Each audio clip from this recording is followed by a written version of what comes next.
श्री शिवाय नमस्तुभ्यम दोस्तों। आप सभी लोग जानते हैं कि 17 सितंबर से पितृपक्ष प्रारंभ हो रहे हैं। मतलब कि वो दिन प्रारंभ हो रहे हैं जो हमारे पितरों के लिए होते हैं। और दोस्तों ये पितृपक्ष 17 सितंबर से शुरू होकर 2 अक्टूबर 2024 के दिन तक चलने वाले हैं। मतलब कि ये पितृपक्ष पूरे 16 दिनों के होते हैं और इन 16 दिनों में हम अपने पितरों के लिए वो सब कर सकते हैं जो कि हम पूरे साल भर नहीं कर पाते हैं। क्योंकि इस पितृपक्ष के इन 16 दिनों में हमारे जो पितर होते हैं, पूर्वज होते हैं, वो इस धरती पर आते हैं और यही वो हमें मौका मिलता है जिस मौके को हम अपने हाथ से बिल्कुल नहीं जाने देना चाहते। क्योंकि दोस्तों इस पितृपक्ष में जब हमारे पितृ धरती पर आते हैं तो हमें उनके लिए बहुत कुछ करने का मौका मिलता है, हमें उनको प्रसन्न करने का मौका मिलता है, हमें उन्हें पानी पिलाने का मौका मिलता है, हमें उनकी भूख मिटाने का मौका मिलता है। और अगर हम ये सारे काम कर लेते हैं तो हमारे पितृ जो है वो हमसे प्रसन्न हो जाते हैं। आपने दोस्तों कई लोगों से सुना होगा कि भाई इनके ऊपर पितृदोष लगा हुआ है या उनके ऊपर पितृदोष लगा हुआ है। तो भाई उसका एक ना एक कारण ये होता है कि भाई आप अपने पितरों को प्रसन्न नहीं रख पा रहे हो। जब पितृपक्ष आता है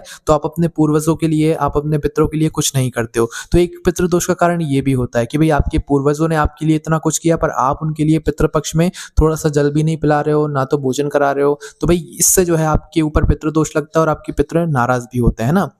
उसका दोस्तों पता लगाने का भी एक तरीका है। जैसे कि अगर आप लोग रात्रि में सोते हो और रात्रि में सोने के बाद आपकी एकदम से 1-2 घंटे बाद नींद खुलती है और आपको एकदम से प्यास लगती है, तो भई आपके पितर आपसे जो है यहाँ पर नाराज़ है। नाराज़ किस वजह से है? क्योंकि भई आपने उनको जल नहीं पिलाया, क्योंकि वो प्यासे हैं, है ना? अगर आपके साथ ऐसा होता है रात में सोने के बाद भी 1 घंटे बाद आपकी नींद खुल जाती है, वो भी प्यास लगती है बहुत तेज़, तो भई आपके पितर प्यासे हैं। वहीं अगर भूख लगती है ना? रात्रि में सोने के बाद फिर डबल से नींद खुल जाती है, भूख लगती है एकदम से उठकर, तो आपके पितर भूखे हैं, ठीक है? तो इसका ये संकेत होता है कि भई आपके पितर आपसे प्रसन्न नहीं है और इसी तरीके से जो है धीरे-धीरे करके आपके ऊपर पितृदोष लग जाता है। तो दोस्तों आज जो हम आपको उपाय बताने वाले हैं, ये एक चावल के दाने वाला उपाय है जो कि कब किया जाता है? सिर्फ़ और सिर्फ़ पितृपक्ष में किया जाता है। जो श्राद्ध पक्ष अभी शुरू होने वाले हैं या जब आप इस वीडियो को देख रहे होंगे तो शुरू हो चुके होंगे, है ना? तो भाई आपको क्या करना है कि इस पितृपक्ष में अगर आप लोगों के जीवन में बहुत सारी दुख और परेशानियाँ चल रही हैं, जिन दुख और परेशानियों के लिए आपने उपाय करके देख लिए, आपने सारी विधियाँ करके देख ली, आपने सारे व्रत करके देख लिए, पर जब भी कोई अंतर नहीं पड़ रहा है तो भई आपके पितृ कहीं न कहीं आपसे नाराज़ हैं।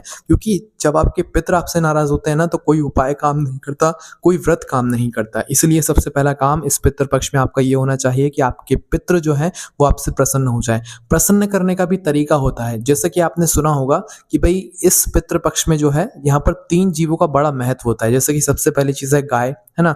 दूसरी चीज़ है कुत्ता और जो तीसरी चीज़ है कौवा। अब दोस्तों इन तीनों जीवों में से अगर आप किसी भी जीव को मतलब भोजन देते हो तो वो आपके पितरों तक पहुँचता है, ठीक है? या अगर 1-2 को भी देते हो, वैसे तो तीनों को ही देना चाहिए, पर अगर आप 1-2 को भी देते हो तो वो पूरा भोजन आपके पितरों को पहुँचता है और उनकी जो भूख है वो मिट जाती है, ठीक है? और दोस्तों जब आप अपने पितरों को भोजन दो तो ध्यान रखना कि गौ माता को दे रहे हो, चाहे कुत्ते को दे रहे हो, चाहे कौवे को दे रहे हो, दक्षिण दिशा की तरफ गौ माता का मुख होना चाहिए या कुत्ते को दे रहे हो तो उसका मुख होना चाहिए। क्योंकि जो दक्षिण दिशा होती है वो आपके पितरों की ही होती है ना? और जब आप लोग इस पितृपक्ष में नदी में स्नान करने जाया करो, अगर आपके पितर आपसे मतलब प्यासे हैं, तो भई उस जगह पर जब आप नदी में स्नान करने जाया करो, ये बात तो हम पूरे साल भर के लिए बता रहे हैं, पर अगर पितृपक्ष में किसी नदी में स्नान कर रहे हो, डुबकी लगा रहे हो, तो उस जगह पर आपको अपने पितरों को जल देना चाहिए। अब आप कहोगे कैसे देते हैं वहाँ पर जल? तो आपने देखा होगा जब भी कोई मतलब जो लोग जानते होंगे भई जो लोग स्नान करते हैं वो अपने दोनों हाथ की अंजनियों से नदी का ही जल लेते हैं, है ना? और उसे सूर्य देवता के सामने जो है चढ़ाते हैं। दक्षिण दिशा जहाँ पर भी होती है उस दिशा में करके उस जल को चढ़ाते हैं। तो वो जल अपने पितरों को ही देते हैं वो लोग, है ना? तो जब भी आप स्नान करो पितृपक्ष में तो आपका स्नान हो जाए, उसके बाद डुबकियाँ आप लोग लगा लो, उसके बाद अपनी दोनों हाथ की अंजनी में वहीं से जल भरना, मतलब कि नदी से ही जल भरना और ऊँचा करके जो है आप लोग अपने पितरों को समर्पित कर देना, ठीक है? ये इससे जो है आपके पितरों की प्यास बुझती है। तो इन सारी चीज़ों का आप लोगों को ध्यान रखना है। बाकी दोस्तों अगर आपके जीवन में धन से जुड़ी हुई समस्या चल रही है, आपके ऊपर कर्जा बहुत हो गया और आप उसे चुका नहीं पा रहे हो, आप बहुत ज़्यादा परेशान हो, घर में लड़ाई झगड़ा बहुत होता है ना? घर में छोटी-छोटी बातों पर बड़ा विवाद हो जाता है, सीधी-सी बात है आपके ऊपर पितृदोष लगा हुआ है। अगर ये सारी चीज़ें आपके साथ होती हैं ना तो आपको किसी से पूछने की भी ज़रूरत नहीं है कि हमारे ऊपर पितृदोष है कि नहीं है, आपके ऊपर पितृदोष ही है। क्योंकि पितृदोष जब लगता है ना तो कोई उपाय काम नहीं करता, कोई व्रत काम नहीं करता है। इसलिए ये 16 दिन जो है ना इनको बिल्कुल अपने हाथ से मत जाने देना। साल भर में सिर्फ यही वो 16 दिन होते हैं जब हमारे पितृ धरती पर उतरते हैं और हमें उनको प्रसन्न करने का मौका मिलता है। और जब आपके पितृ आपसे प्रसन्न होते हैं ना दोस्तों, तो आपको कभी किसी चीज़ की कमी नहीं होती। जब उनका आपको आशीर्वाद मिलता है ना तो आपके पास कभी किसी चीज़ की कमी नहीं होती और आपको वो सब मिलता है जिसकी आपने कभी कल्पना भी नहीं करी हुई होती है ना?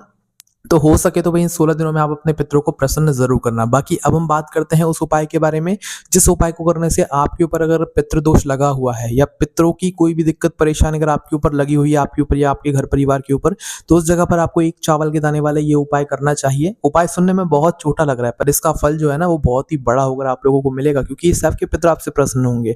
आपके जीवन से दुःख और परेशानियाँ दूर होगी, है ना? तो भाई 1 चावल के दाने वाला ये उपाय है। अब सीधी-सी बात है, आप उपाय के नाम में ही समझ रहे हो 1 चावल के दाने वाला उपाय, तो सीधी-सी बात है, इसमें हमें लेना पड़ेगा सिर्फ़ और सिर्फ़ 1 चावल का दाना, ठीक है? तो देखो, इस उपाय को आपको करना कब है? देखो, भगवान की जब हम पूजा करते हैं तो वो सुबह और शाम के समय करते हैं, पर जब हमारे पितरों की हम पूजा करते हैं ना तो वो दोपहर के समय करते हैं। हमेशा ध्यान रखना, जब पितृ पक्ष में आप अपने पितरों के लिए कोई भी कार्य करो, कोई भी पूजन करो, तो वो दोपहर में होती है, 10 बजे से लेकर 12 बजे तक या 12 बजे के बाद, है ना?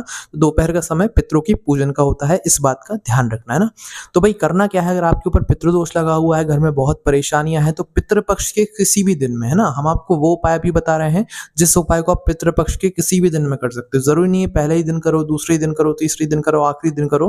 पितृ पक्ष में जब आपको समय मिल जाए, जब आप इस उपाय को कर लेना, और अगर चाहो तो भाई रोज़ भी कर सकते हो, है ना? आपके पितर आपसे प्रसन्न नहीं होंगे और कुछ भी नहीं होगा इससे, है ना? तो रोज़ भी इस उपाय को कर सकते हो। ये उपाय पंडित जी ने खुद अपनी कथा में बताया हुआ है, जो कि हम आपको बताते हैं। देखिए, सबसे पहली चीज़ आपको अपने पितरों के लिए क्या करना है, इस 1 चावल के दाने वाले उपाय को करना है। 1 चावल के दाने वाले उपाय में आपको क्या करना है और किस करना किसको है उपाय, वो सबसे पहले सुन लो। देखो, पितरों के लिए अगर कोई उपाय करेगा ना, तो वो घर की बड़ी माताओं बहनों में से कोई भी एक माता बहन करेगी। इस बात का विशेष रूप से आप लोग ध्यान रखना कि कोशिश करना कि आपके घर की जो बड़ी माताएँ बहनें हैं, उनमें से कोई भी एक माता बहन पितरों के लिए अगर कोई उपाय कर रही है, तो वो खुद करें, है ना? सभी घर वालों को करने की ज़रूरत नहीं है, घर में से सिर्फ एक माता बहन जो बड़ी हो, उसको अपने हाथों से ये वाला उपाय करना है ना? और चाहो तो रोज़ कर सकते हो, चाहो तो भई पितृपक्ष में जब आपको समय मिल जाए, 1-2 दिन, 3-4 दिन, जब जितना समय मिल जाए, आप उतना समय आप लोग अपना ये वाला जो उपाय है, इसे कर लेना, ठीक है? तो करना क्या है? देखो, उपाय को जो है ना, आप कोशिश करना 10 बजे से लेकर 12 बजे के बीच में करो। कब करना है? 10 बजे से लेकर 12 बजे के बीच में करना है ना? तो अब करना क्या है? सबसे पहले आपको 1 चावल का दाना लेना है, जो 1 चावल का दाना आखा होना चाहिए, टूटा हुआ नहीं होना चाहिए, कटा-पिटा दाग वाला भी नहीं होना चाहिए। तो एक साबुत चावल का दाना लेने के लिए कहाँ जाओगे? अपने ही घर के रसोई घर में जाना, सिर्फ़ और सिर्फ़ 1 चावल का दाना वहाँ से उठा लेना। सिर्फ़ 1 चावल का दाना, इससे ज़्यादा नहीं चाहिए हमें। 1 चावल का दाना लेने के बाद आपको शुद्धता का भी विशेष रूप से ध्यान रखना है इस उपाय को करते समय, ठीक है? तो करना क्या है, अपना 1 चावल का दाना आप लोगों ने लिया, उस 1 चावल के दाने को आप लोग रखना अपने सीधे हाथ की हथेली पर, ठीक है? सीधे हाथ की हथेली में उस 1 चावल के दाने को रखकर आप लोगों को कहाँ पर जाना है? अपने घर के रसोई घर में जाना है। कहाँ पर जाना है? घर के रसोई घर में, है ना? कुछ दीपक नहीं लेना है, कुछ भी चीज़ नहीं लेना है, सिर्फ़ 1 चावल का दाना लेना है। अगर पितृपक्ष का सबसे सरल कोई उपाय है ना, तो वो यही वाला उपाय है, और इससे पितृपक्ष भी, मतलब पितरों की जो समस्या रहती है, पितृदोष होता है, वो भी दूर होता है, ठीक है? तो मात्र 1 आखा चावल का दाना लेना है, उसे अपने सीधे हाथ की हथेली में रखना है और सीधा लेकर आ जाना है अपने घर के रसोई घर में। जब आप इस उपाय को कर रहे हो, तो आपका घर का रसोई घर जो है, वो बिल्कुल साफ होना चाहिए, स्वच्छ होना चाहिए। इस बात का ध्यान रखना। पितरों के लिए अगर कोई पूजन, कोई भी चीज़ कर रहे हो, तो शुद्धता का और साफ-सफाई का विशेष रूप से ध्यान रखना, तभी आपकी पूजा सफल होती है, तभी आपका उपाय काम करता है ना? तो सिर्फ़ और सिर्फ़ 1 चावल का दाना अपने सीधे हाथ की हथेली में रखना और हथेली में रखकर सीधा अपने घर के रसोई घर में आ जाना, ठीक है? रसोई घर में दोस्तों आपका एक स्थान ऐसा ज़रूर होगा जहाँ पर आप लोग पीने का पानी रखते होगे, है ना? पर आजकल के मॉडर्न जो किचन होते हैं या रसोई घर होते हैं, भई उनमें आरओ वगैरह लगा दिए जाते हैं, तो वो उस स्थान को भूल जाते हैं। पर दोस्तों, हम आपको एक बात बता दें कि आपके घर के रसोई घर में आपको अपने पितरों का स्थान ज़रूर देना चाहिए, है ना? क्योंकि पितृ सबके होते हैं, पूर्वज ऐसा नहीं है कि किसी के ना हो, पूर्वज तो सबके हैं, है ना? तो इस वजह से आपको अपने घर के रसोई घर में, भले ही आप कितना ही मॉडर्न बन जाओ, पर आप लोगों को एक मटका या एक गुंड गगरा या अपने रसोई घर में एक ऐसी जगह बनानी है जहाँ से आप लोग पानी भर के पी सको, है ना? पूरा परिवार ना पिए, आप पी लो कम से कम। मतलब रोज़ भी ना पियो तो कभी-कभार पी लिया करो उसमें से, पर एक जगह पर जल भरकर ज़रूर रखा करो और उसे ये माना करो कि वो आपके पितरों का स्थान है, वो आपके पूर्वजों का स्थान है ना? और कुछ लोगों के घर में ये पहले से होगा, तो आपको करना क्या है, आपको अपने घर के रसोई घर में जहाँ पर आपका परिंदा रखा हुआ है, पीने का पानी रखा हुआ है, जहाँ से आप लोग पीने का पानी भरते हो, है ना? उस जगह पर लेकर आ जाना है। उस जगह पर लाने के बाद दोस्तों मात्र करना ये है, एक नाम आपको लेना है। इस सीधे हाथ की, मतलब चावल का दाना जो है वो आपने सीधे हाथ की हथेली में रखा और उसको मुट्ठी को बाँध भी सकते हो, चाहे खुला भी रख सकते हो, कोई दिक्कत वाली बात नहीं है। पर खड़े आपको कहाँ पर होना है, इस चावल के दाने को सीधे हाथ की हथेली में लेकर अपने घर के रसोई घर में परिंदे के पास में, क्योंकि वहीं पर आपके पितरों का स्थान होता है। तो करना ये है कि इस चावल के दाने को सीधे हाथ की हथेली में रखकर परिंदे के पास में खड़े होकर आपको स्वधा नाम लेना है। कितनी बार लेना है? 5 बार लेना है। 5 टाइम्स जो है आपको स्वधा नाम लेना है वहीं पर खड़े होकर। 5 बार से ज़्यादा भी नहीं लेना है, 5 बार से कम भी नहीं लेना है। उदाहरण के लिए आप सुनिए, देखिए आपने चावल का दाना रखा, अब अपने मन में या तो मुख से बोल दीजिएगा, इसमें कोई दिक्कत वाली बात नहीं है। तो बोलना कैसे है? स्वधा, स्वधा, स्वधा, स्वधा, स्वधा। मात्र ऐसे आप लोगों को क्या करना है, 5 बार स्वधा नाम का उच्चारण करना है वहीं पर खड़े होकर। जो आपके घर के रसोई घर में पितरों का स्थान है ना, पीने के पानी वाला स्थान, उस जगह पर आप लोगों को 5 बार स्वधा स्वधा स्वधा नाम ले लेना है। और 5 बार नाम लेकर इस चावल के दाने को लेकर या तो आप अपने घर पर आ जाओ। देखो, इस उपाय को आप वैसे 2 जगह पर जाकर पूरा कर सकते हो। पहले तो आपके घर में अगर छोटा सा शिवलिंग है वहां पर भी कर सकते हो। अगर जाना चाहो इस उपाय को मंदिर में करने के लिए तो वहां पर भी जा सकते हो। अभी उपाय पूरा नहीं हुआ है, अभी उपाय आधा हुआ है ना।